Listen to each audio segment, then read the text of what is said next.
I think education is important because we have to be able to communicate in this world. But I don't think that education is required when you're wanting to start a business.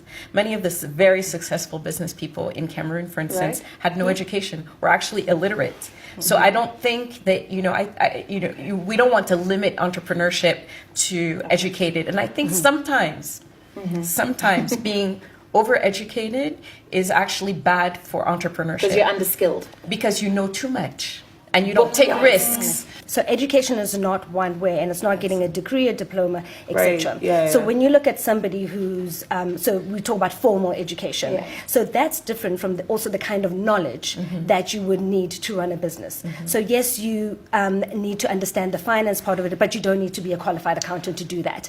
And also the importance of knowing that you can outsource a lot of things. So for example, I run a business in the fashion industry. I'm not a designer. I don't need to be, because I understand how to run a business and I understand what drives my business. So I've got a good understanding of the platform I operate on. Being a jack of all trades, and I think that's what Rebecca was alluding to, being overqualified can also be detrimental to you running your operation.